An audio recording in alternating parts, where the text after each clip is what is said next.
Okay, so first we'll read word by word translation, so you'll get familiar with the Sanskrit, and then we'll recite the words. Okay, you can repeat after me. Arjuna Uvacha. Arjuna said. Kim. What? Tat. That.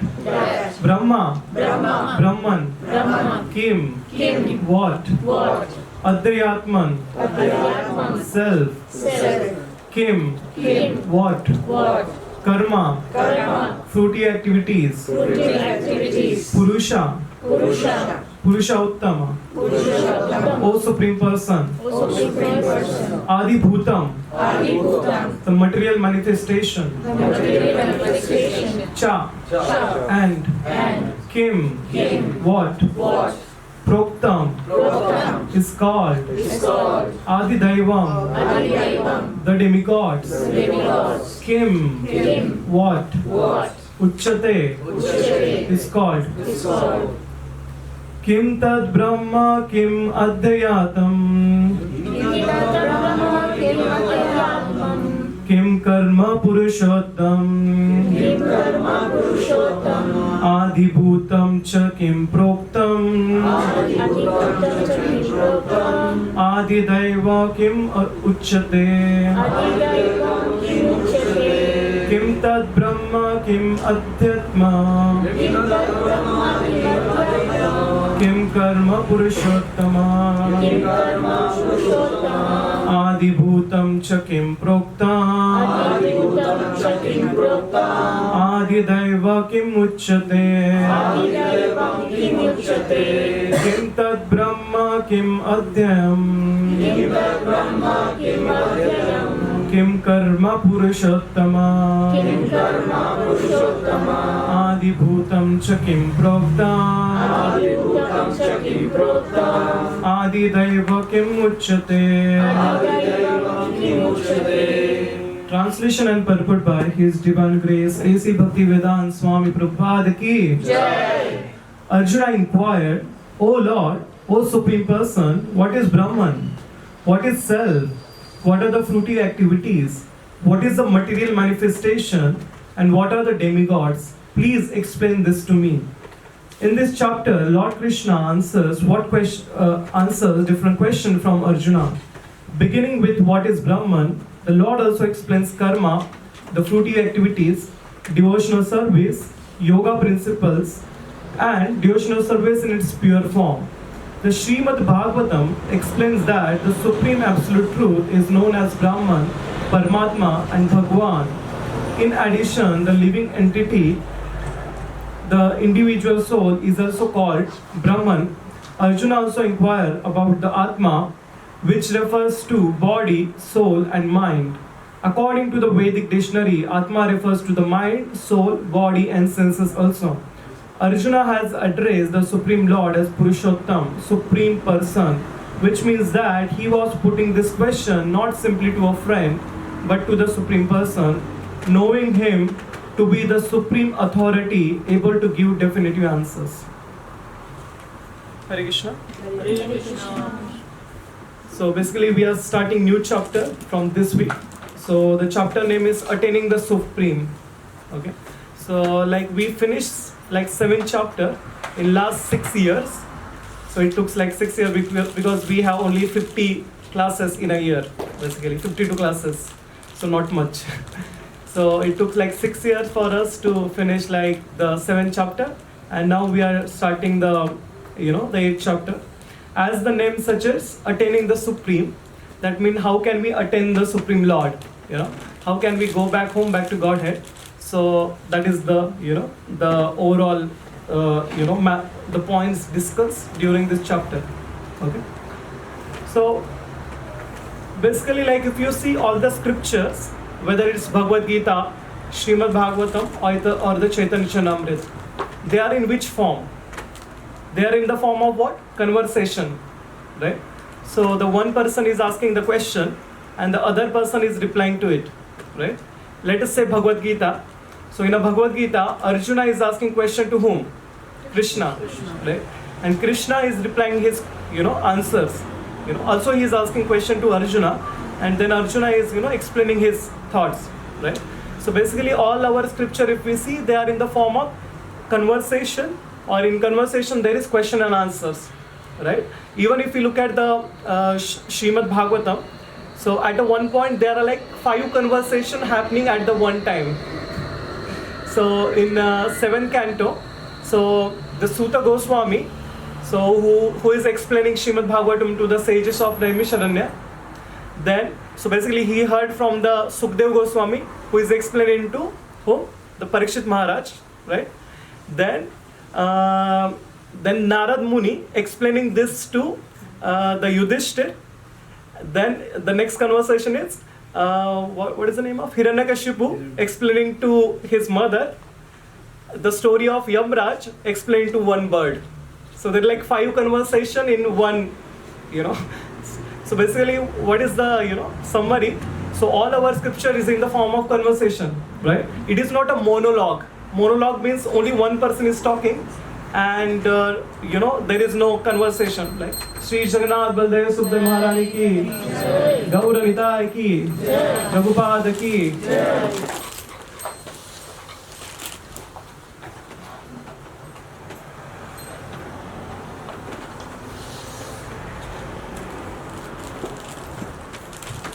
So it's very important, if you want to learn something, to have a good conversation, right? But if you see the people, like nowadays we are not good with conversation, right?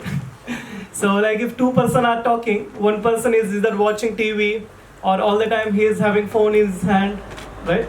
So basically we are not valuing the conversation, right? So we don't know really like the art of conversation, how to do a good conversation. Right?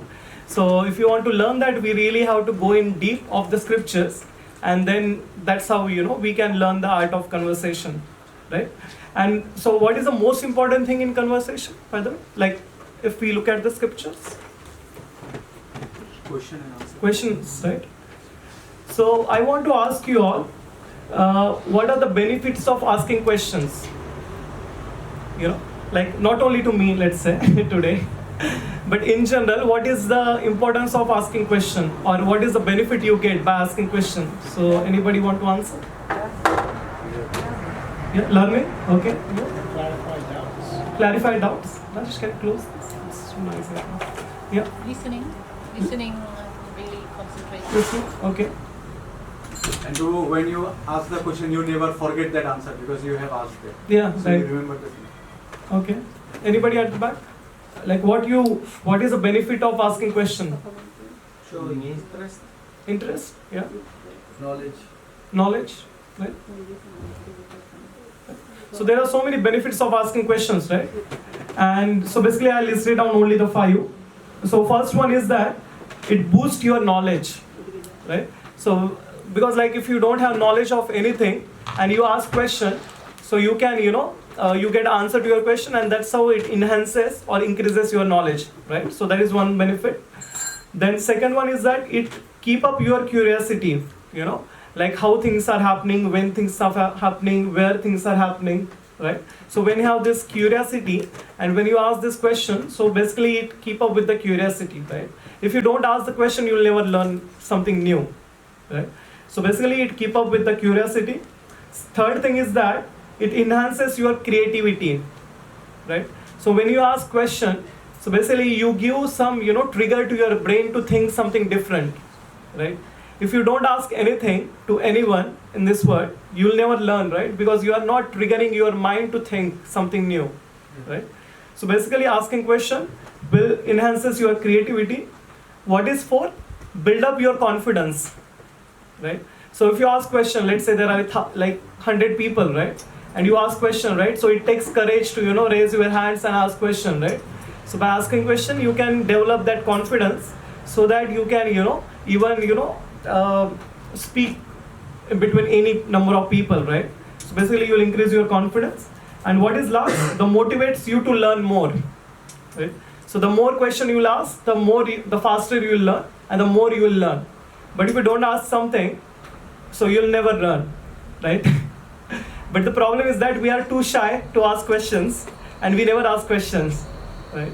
But ideally, the no question is good and bad, right?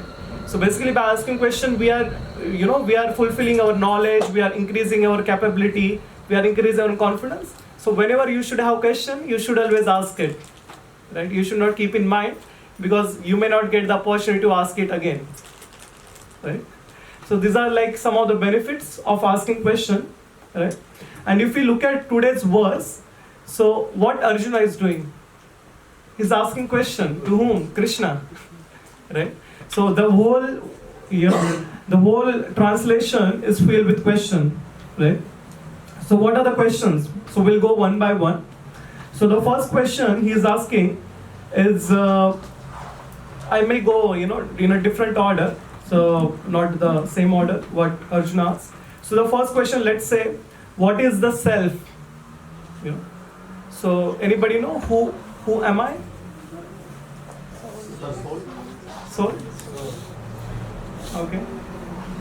So let me tell you one funny story. How many of you know Rajesh? Rajesh, raise your hand. Rajesh Prabhu. How many of you know? Okay. So one day Rajesh was reading Bhagavad Gita, and he read in the second chapter, I'm not body, I'm soul. So Rajesh said, wow, this is something new. First time when he read Bhagavad Gita, of course. And he said, okay, I will also preach now. And it was, the Pride Parade was happening. How many of you know Pride Parade? Yeah. So Rajesh went there and told to them, you are not body, you are soul.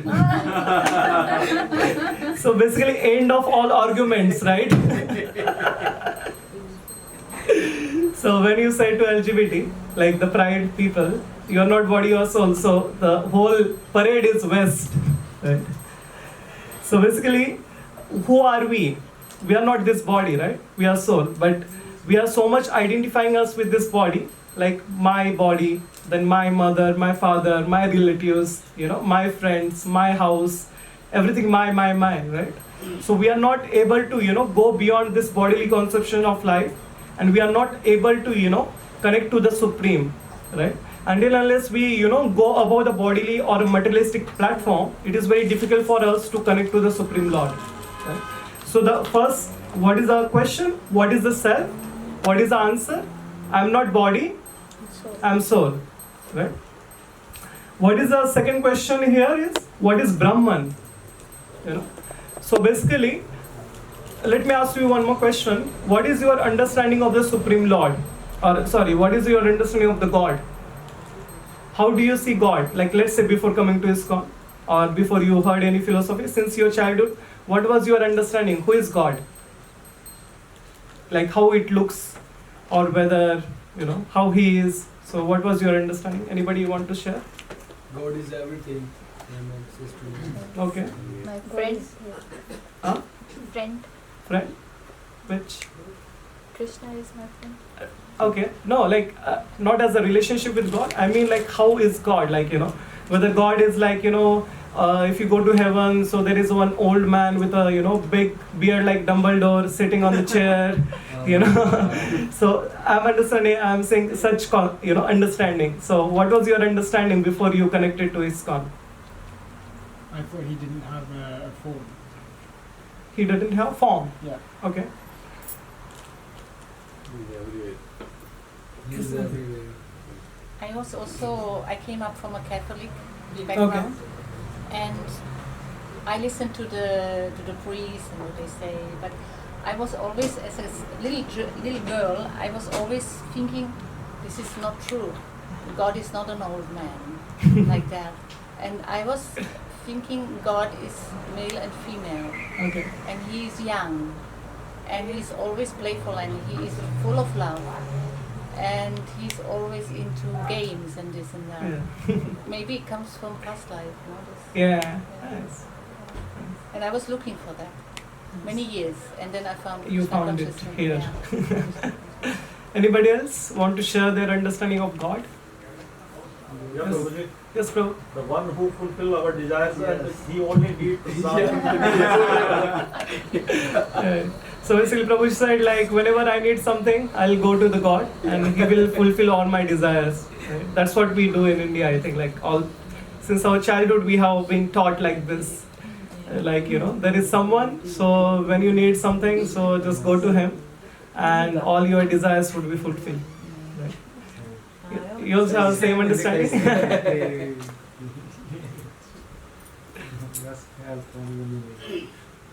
Yes, Mother? I'm also from a Christian background, Okay. and I had this idea. God is always angry, always punishing, always looking. Anything you did wrong, he was ready to punish. Oh, okay.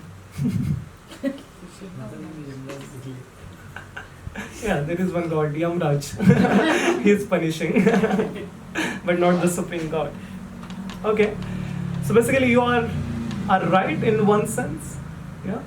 So basically the Supreme Lord or the God is realized in three ways. Or God has a three manifestation. So the one manifestation is he is impersonal. Okay, or he is a Brahman. Right, he is pervading, all pervading everywhere. Okay. So that means, like, some people say that, okay, God is light. They are so much in love with, like Roshni Mataji, like God is Roshni. Right? So basically they see, like, okay, like, because like we are not able to perceive Lord as it is. So the effulgence or the light coming from the God's body, we cannot directly see God, right? And we don't have eyes. So that was some religion, they say that the God is only light. Right? And but that is true because the God is impersonal, because all this material creation and again the spiritual creation, God is present everywhere basically. So the first understanding is that Krishna or the God is impersonal. Right? What is second understanding or the second truth, absolute truth? The God is Paramatma, he is localized Brahman. That means the God is situated in everyone's heart, right? So we see that, like, we have this heart, we have our soul, and next to that is the Paramatma or the Supreme Soul, right? So the second understanding is that the God is localized, right? And what is third understanding? The God is the Supreme Personality of Godhead, right? So what do you mean by personality? Person, right? So when we, like, if you read the purport of Prabhupada in all the books that he has written, he is always writing the Supreme Personality of Godhead. He is not writing only God, right? So why he is writing the Supreme Personality of Godhead? Because he want to, install this faith in us that God is not light. The God is, of course, he is light, but God is a Supreme Person like us. Like he is a person like us, right? So when we have a person, then it is easier to realize the person, right? Than a light, right? If there is a light, you cannot realize, right? But if there is a person next to you, it is very easier for you to understand that person, and you can talk with person and you can easily understand and love the person, right? So that's why Prabhupada specially wrote in all his purport that Krishna is the Supreme Personality of Godhead, right? So answering to the Brahman, so what is Brahman? So God is himself is Brahman and he is realized in three ways. So what are the three ways? First one is he is impersonal. The second one is Paramatma, localized, situated in our heart. And what is third one? The Supreme Personality of Godhead, right? And in this verse, the Prabhupada also said, what is Brahman? So since we are part and parcel of Krishna, right? So we are, children of Krishna, the Supreme Personality of Godhead. So that's why we are also Brahman, right? Because we are part and parcel of the Krishna, right? So if I take a drop of ocean out from the ocean, still it has the same qualities as that of ocean, right? But in a quantity it is so minute, right? So there is no comparison in terms of quantity, but in quality they are same, right? So similarly we are as a part and parcel of Krishna, so we have the same qualities as that of Krishna, but in a quantity we are so small. So that's why we cannot, raise the Govardhan on our finger or we cannot have like 16,108 wives. And 1,000 billion gopis. Right? So that's the difference between God and us, basically. Right? And there are 4 types of people, basically, who approaches God. Okay? So what is first type of people? Karmis. Or a materialistic people, or fruitive worker. So what is fruitive worker? Means that, as Prabhuji said, when you go to God, when you have some desires, so basically they are more, in this cycle of, dharma, artha, kama, moksha. That means you do religion activity to get some money, right? So once you get some money, you do, sense gratification, you enjoy the life with that money. And after you enjoy, what you want to do? You want liberation, right? But nowadays people are not interested in, the dharma, that is religion, and they are not interested even in liberation. They are interested in what? Economic development, like artha, and kama, that is means sense gratification. They just want to enjoy, right? And they don't even care about God nowadays, right? So the lowest class of people is called as karmis, or materialistic people, or fruitive worker. Okay? What is the second class of people? Gyanis. Okay? So Gyanis means impersonalist in English, basically. So basically Gyanis want to merge into the Lord. They want to merge into the Brahma Jyoti. Okay? So what is Brahma Jyoti? So basically we have our spiritual planets, okay? And surrounding the spiritual planet, there is effulgence coming from the Lord's body, okay? And after that there is a river, okay? Vaitana river, I think. And after that it's the whole material creation begins. Shri Shri Jagannath Baladev Subhadra Maharani ki, Gaura Nitai ki, Prabhupada ki.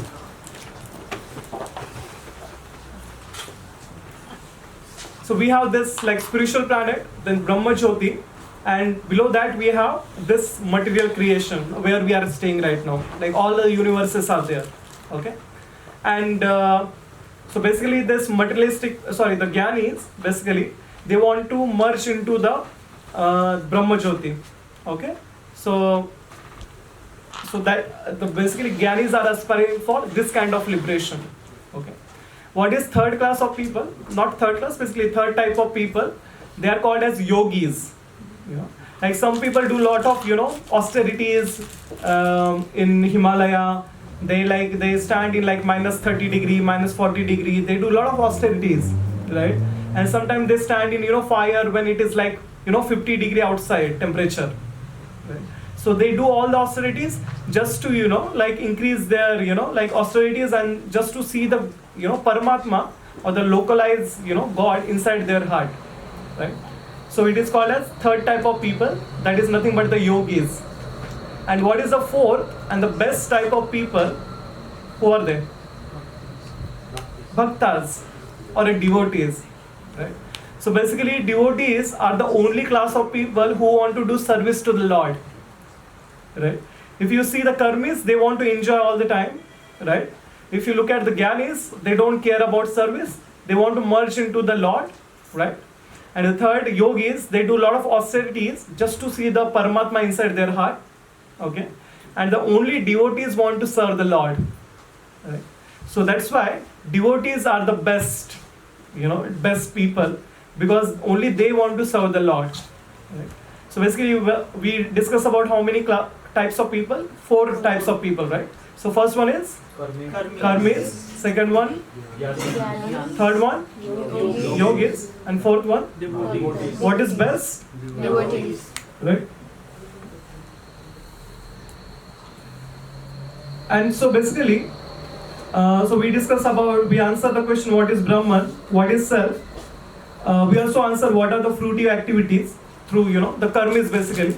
Like fruitive activities means you do like all the karma kanda, okay, all the yajna or all the worship just to get some fruit, right?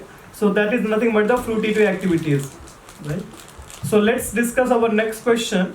What is this material manifestation? Okay, so we all are living in this material world, right? So have you ever thought like why you are suffering a lot in this material world, right? Suffering means, okay, like you might be thinking, oh, I'm so happy, right? But are you really happy? If you happy, like His Holiness Radhana Swami Maharaj says that happiness in this material world is nothing but illusion. If you think that you're happy, that means you are in the illusion. Right? So basically, how this material world is created, anybody knows? Why we are in this world, or why Krishna created this material world? To give us the opportunity to fulfill our desires. Okay. Yeah. So basically, like we all were, basically we are who we are. We are not body, we are soul, right? So basically, we all were in the spiritual planet, or a Golok Vrindavan, right? The planet of Krishna, or a spiritual planet. We all were enjoying with Krishna, okay? And when we saw the Krishna, since Krishna is the supreme enjoyer, right? When we saw that, okay, Krishna is enjoying, I'm not enjoying. So you also had this desire, okay, I also want to enjoy, right? Krishna says that, okay, you want to enjoy, but this is my home. So I'll give you, I'll create a separate home for you. So just to fulfill our desire of enjoyment, Krishna created this material world. Okay? And how Krishna created this material world? Okay? So first, Krishna expanded himself as a Mahavishnu or a Karnodakshaya Vishnu. Right? Have you seen the photo of, the Vishnu lying on the Karnodakshaya's, the ocean, like, and he is in the Yog Nidra. Like, he seems like sleeping, but he's not sleeping. He's in Yog Nidra, basically. Right? And when Mahavishnu breathes out, okay, from his mouth and nose comes the big universes. Okay? And from his pores of the body comes the small universes. Right? When he breathes out, so all the universes are created, basically. All the universes are formed. So you might have seen like Mahavishnu lying there, and around him there are like spherical spheres, right? So what are they? They are nothing but the millions of universes, right? So once this, material creation is created, so Mahavishnu expand himself as Garbhodakaya Vishnu, right? So, and the Garbhodakaya Vishnu resides in each and every universe, right? So at the bottom of the each and every universe, so the Garbhodakaya Vishnu resides in the ocean on the Sheshnag, right? Ananta Shesh, basically, right? Who has like millions of heads, right? And so from the belly of the Garbhodakaya Vishnu, a lotus sprouts, and what comes from the lotus? Lord Brahma, right? And the Lord Brahma is created from the lotus which is sprouted from the belly of the Garbhodakaya Vishnu. And so when the Brahma is created, okay, so and Brahma takes birth, so Brahma starts the creation. Basically, Brahma like makes all the living entities. Okay, so when all the living entities are generated, then Garbhodakaya Vishnu expand himself as a Shirodakaya Vishnu, right? And he resides in everyone's heart, right? So that's why we say that like we have soul and the super soul in our heart, right? So because like we have super soul, so the Mahavishnu, Garbhodakaya Vishnu, they are in our heart in the form of what? The super soul or a Shirodakaya Vishnu, right? So that's how this material manifestation is created, right? And when Brahma, so it's a very funny story, like when Brahma takes birth, so Brahma asks for his service, what should I do? Right? So basically like Mahavishnu, the basically Narayan gives a knowledge from the inside that okay, now start the creation, okay, and whatever the and what was the service of Brahma, whatever the word, right? So why have you ever thought why Brahma or the Lord created so much mysteries in this world? Have you ever had a question? Why I am going through so much miseries? So that we can return to him. Return to him, okay. This one. Not to be too attached to this world. Okay. These all are the games, like what Krishna has made, and we are playing the part and we are learning through that. So basically Krishna is playing football with us and kicking us from here and there. Yes, anybody else? Also to know us that it's not the permanent situation. Yeah, okay. What else? Like why we have so much miseries in this world? Because it's ephemeral. This is? It doesn't last. Yeah, it's temporary. Yeah. Yeah, so basically Krishna only answers this question in Bhagavad Gita. Okay. So Krishna says this, in Bhagavad Gita, this word is what? Dukkhalayam ashashvatam. Right? So what do you mean by dukkhalaya? So basically in India, like it's a like Sanskrit word. So if you go to hospital, so hospital are called as rugnalaya. Right? What you get in hospitals? Patients. Rugna basically. The library in Hindi it is called as pustakalaya. Right? So what you get in library? Pustaks or books. Right? So similarly, when we are in this material world, it is called as dukkhalaya. So what you will get in this material world then? Dukkha or miseries. Right?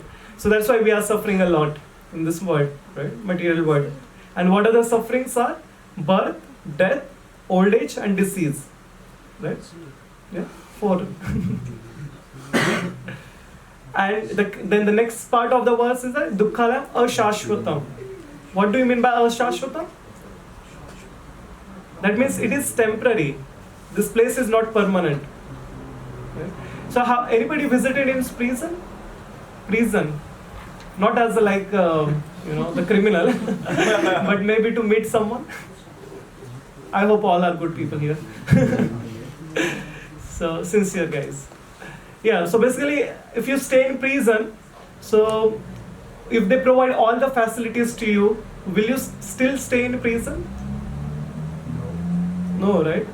Because you never have seen the outside world, right? So if you stay in prison and if you are enjoying all the time, you never have a desire to go outside, right? Right? And when you come out from the prison, you see that, oh my God, this world is so beautiful. There are some, there are like Himalayas, then the beautiful mountains, the greenery is there. So this world is so beautiful, right? So can you imagine, in this material world, there is so much beauty. If you go home back to Godhead, there will be so much beauty. Right? And this word is, we are calling as dukkhalayam asashvatam. That means it is full of miseries and it is also temporary. Still it has so much beauty. Right? So when we get desire that we want to get rid of this, this dukkhalayam asashvatam word, then we look for answers, right? Or questions. How can I get out of this word? Right? How can I get out of this prison? Right? So basically, Prabhupada wrote in purport. So basically, this chapter talks about how to do a devotional service or how to attain the Supreme. Right? So basically, how can you remember Krishna? Or how can we remember God? Other than when you need something. So, like, when you remember God?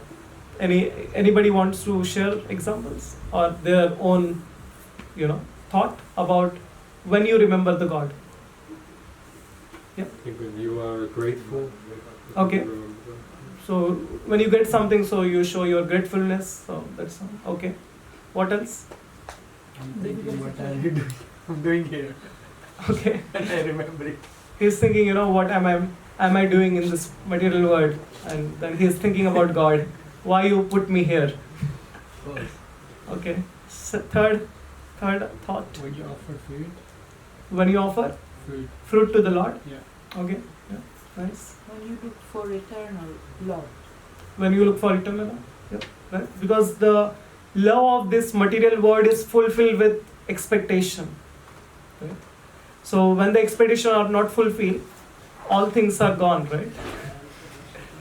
So you might be friend or you might be husband, wife with someone, and one thing here and there, a relationship is broken nowadays at least. So it's because the love of this world is very temporary and it's fulfilled with expectation, right? and that's why we are looking for eternal love. Okay, what else? In fear? Huh? When you're afraid? Afraid, yeah. Right, when you are in fear, so then when you think of Lord, right? Yeah. Let's say you are walking on the streets of Berlin and someone comes and put knife on your neck. So then you will think. And if you really think and he really kill you, then you go home back to Godhead. I hope that will not happen. It's a good thing and bad thing at the same time, actually. If you remember at the time of death. Yeah. So basically it is not so easy to remember God, right? Especially at the time of death, right? Because at the time of death, our body is not so cooperative to remember God, right? So that's why the Prabhupada, writes in the purport of this 8th chapter, how can you remember the God, right? And Prabhupada says that the best way to remember God is to remember Him every day, right? So if you remember God every day, at least there is some chance that you will remember the God at the end of, your death, at the time of your death, right? And how can we remember the God, but every day? Listen about him. By, To listen about him. by listening about his Him, pastimes, by what it by is. Shravanam, like listening about Him. What else? Chanting. Right? So first comes the listening, right? So for example, now you are listening about, the Bhagavad Gita, right? So now after listening, you will have a desire, right? So how many of you know, like all the desires come from listening, at least? So let me give a funny example. Let's say like in the college, right? University, right? So generally like every year, the first year students come, right? So the second year boys, in a hostel there is, the Bhagavad Katha is happening every night, Hari Katha. So the one boys are telling in the group, have you seen that girl? So she is so beautiful, she has such a silken hair. When she walk, she walk like cat. Have you seen her cat walk? Like when the one guy, does the Hari Katha of girls to all the boys. So all boys have a desire, I want to see that girl tomorrow, and so they may not able to sleep during night because they are so much, curious to see who is that girl, and next day they literally want to see the girl, right? So similarly, when we hear about Hari, that is when we hear about Krishna, the stories of Krishna, we have more desire to see Krishna, right?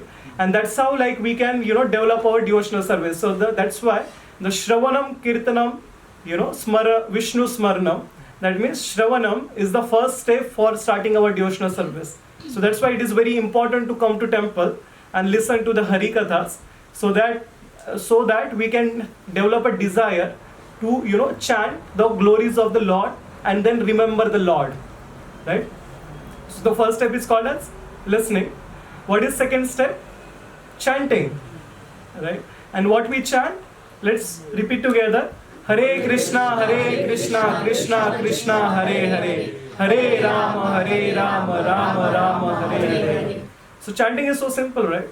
So if you want to, like I explain about, Gyanis and Yogis, right? So for, let's say if you are a yogi, so if you want to attain the Supreme Lord, you will have to leave your body at a specific time and specific day. Let's say if you leave your body in night, then you may not attain the Supreme Lord. So such a waste of time, And similarly for Gyanis, you have to do a lot of austerities. Then only you will merge into the Lord, right? And there is no possibility that okay, you will go and merge into the Lord, right? Again, you will fall down to this material world, right? So basically, all the thing that you will do as a Gyani or a Yogi, they are waste of time, right?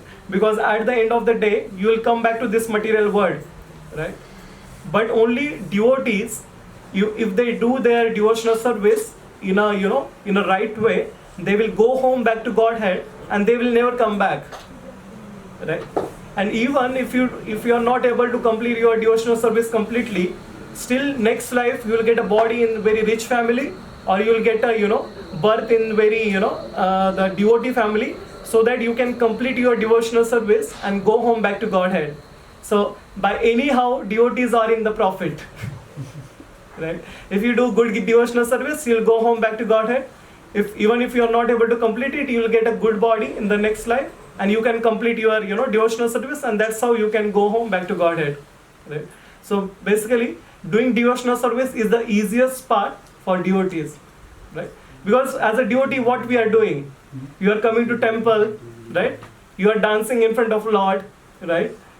Then what? You are listening Hari Katha, relax. You are sitting, relax. Yeah.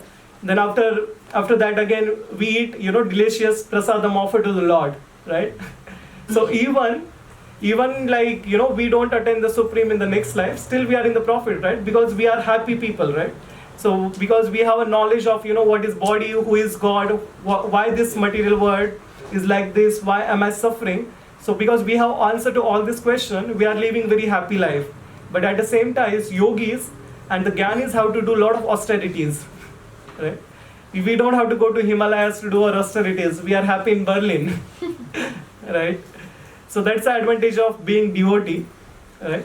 And the simplest way that Prabhupada and the Mahaprabhu preach is the Sankirtan, right?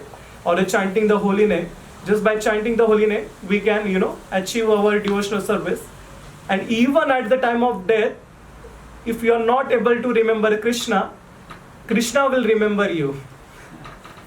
Right? What is important? Not sure if you will remember Krishna at the time of death, because your body is not permitting that. But at least Krishna will remember you. Right?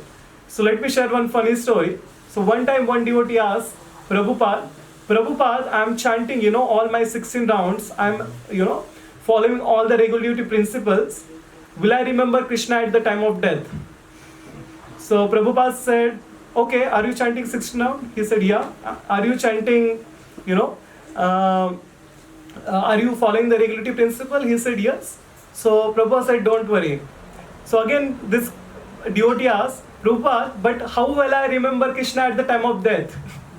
So Prabhupada again said, are you chanting 16 rounds? He said, yeah. Are you following the 4 regulative principle? He said, yes. So, but still he was not satisfied. And he asked, but Prabhupada, how will I remember Krishna at the time of death? So Prabhupada again said, chant 16 rounds, or follow the 4 regulative principle. So again this, he got a bit frustrated. But Prabhupada, what if I am not able to remember Krishna at the time of death? Then Prabhupada said, even if you are not able to, remember Krishna at the time of death, it's not your problem. You just chant 16 rounds and you just follow the 4 regulative principle. I will make sure that I will take you back to home, back to Godhead. Right? So that is the power of, the pure devotee of the Lord. Right? I cannot say this, or like, I am not so pure, right? But the Prabhupada, the devotee like Prabhupada, who is directly coming from the Golok Vrindavan, he can say that I will take you back to home, back to Godhead, even if you are not able to remember Krishna at the time of death. Right?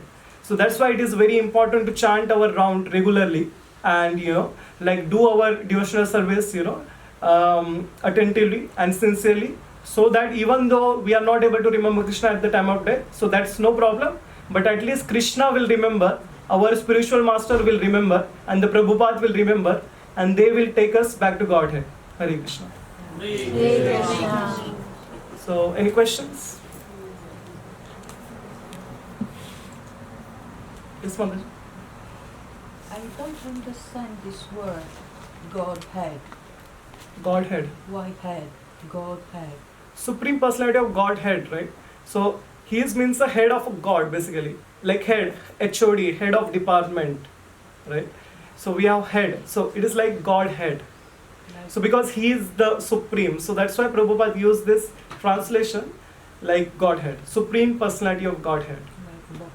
Like the Supreme Authority. Because like there are also, the very, so for example, Brahma is also called as Ishwar, that is God. Shiva is also called as Ishwar, that is also mean God. And sometimes like Indra is also called as Ishwar, right?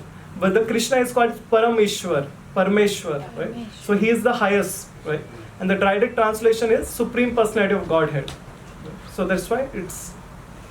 So Prabhupada always, like if we read the purport of Prabhupada, they are very clear cut and straightforward. Prabhupada never creates confusion, right? When he wrote his purport, so they are very direct, and we can easily understand like who is what from the reading the purport. Any questions?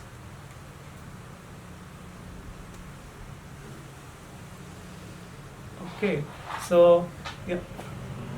So the question is like that, so you were in the spiritual sky, and we had a desire to fulfill, and then Krishna made that happen, and he created this world for us. So as it is said, like we are, there are infinite number of souls that exist in this world, and this is happening in one breath of Mahavishnu. Everything is being destroyed, and will it stop when all the souls are back to Goloka? Yeah, so basically, like, of course, there would be. So, what is one breath of Mahavishnu? That is 100 years of Brahma. Okay, and what is 1 day of Brahma? 1 day of Brahma is equal to like 4.32 million into 1,000 years is equal to 1 day of Brahma, and the same is the night. Yeah. And so it contains like 365 days. So the time is so high basically. Yeah. And for Mahavishnu, it's just a second. Yeah. Basically. So time is really high. Yeah. So what happens when all the souls are back? So I have not read like whether all souls will go back to Godhead. And do you really think walking on the street of Berlin whether all will go home back to Godhead? That's a different now. Yeah. But I have not read actually. If that really happens, of course, there won't be any material creation then, because there won't be any desire then. And like, was there any time where it started that like this creation started, like the people, like the souls had desire, and they are going back, going into material world, and then they are coming back to Goloka. But when it started? When it started.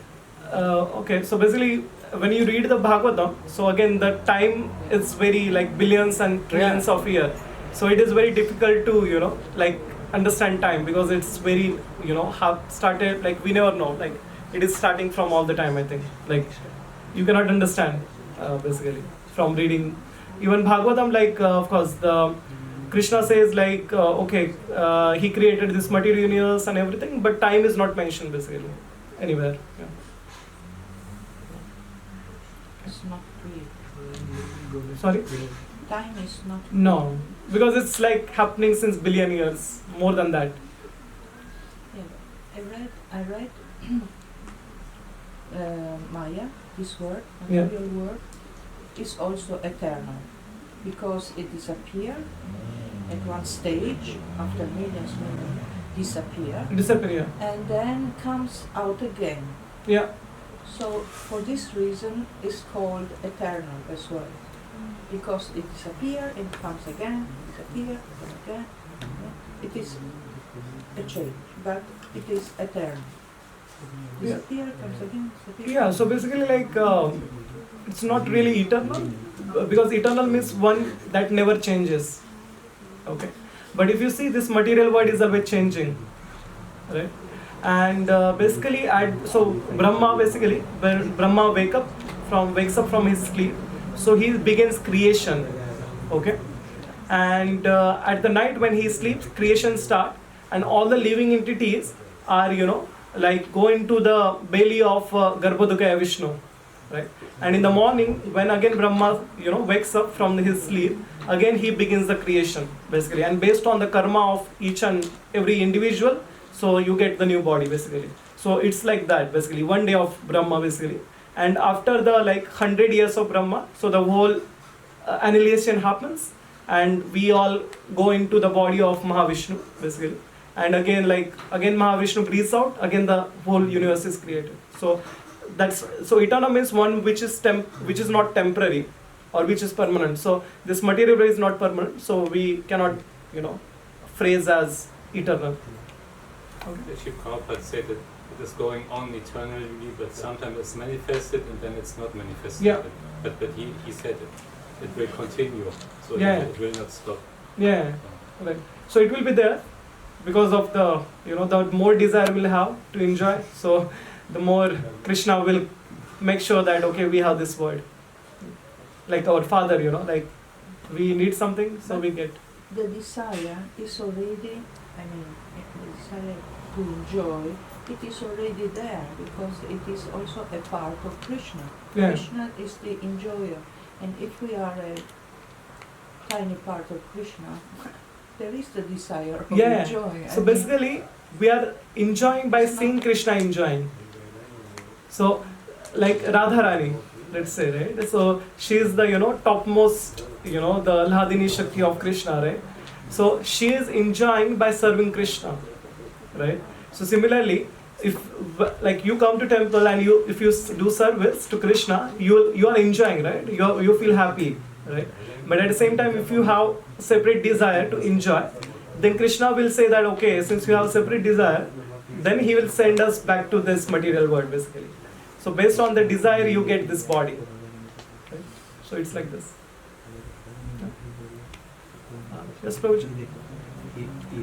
Yeah.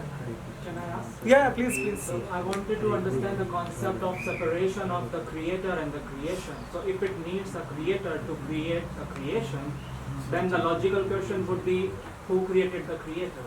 So I have heard the story of Vishnu, Mahavishnu, and it also aligns with the scientific studies of how old our universe is, because one day of this Mahavishnu is that billions of years which the scientists predict that it can be. But yeah, this is the question that is it a creator who created the creation? So do we need a creator, or because my understanding of God is that God is nothing and nothing comes out of nothing. Yeah. So basically, a very good question. Basically, Krishna is called Ajanma. That means he is not born, right? So if you read the Srimad Bhagavatam, so in all the Srimad Bhagavatam, in the purport and in many of the verses, when many devotees are doing prayer to Krishna, they are saying that, okay, you are aborn, right? You are never born, but all the living entities are generated from you, right? So for example, you have father, right? Then you have grandfather, then you have great-great-grandfather, then the great whatever, right? So basically your father has some creator, right? Then your grandfather has creator, right? So but if you go at the end, so there is one person who has created everything, right? Or it is just coming from the Big Bang theory, So the Big Bang theory is nothing but, so there is a collision of atoms and this world is created. Can you, it doesn't even make sense, right? So even to, even the mango, right? So we eat mango, right? So the mango is coming from the seed, the mango tree, right? And if you go back, so there should be some first seed that is created by someone, right? So there should be first seed that is created by someone, right? So basically Krishna is the seed giving father of, the Aham Pita, I don't know the Sanskrit one, Aham Pita Bija something. So basically Krishna is the supreme seed giving father of everyone. So that's why there is no creator of Krishna, but everything that is manifested in this material world is coming from Krishna, right? And the understanding of a God as a nothingness, so this is nothing but the Buddhist philosophy. Like when Lord Buddha came, or Mahatma Buddha came in this material world, so basically people started, killing animals on the name of Vedas. Okay, they were, brutally killing the animals. They were saying that, okay, it is written in Vedas. Okay, so that's why when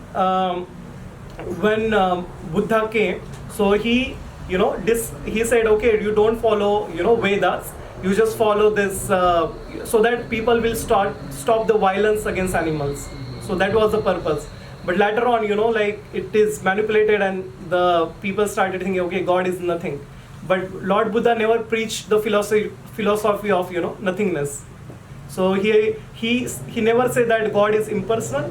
He just kept that, okay, you don't follow Vedas because of the killing of animals. Just to, separate some class of people. Right? Okay. If we have no questions,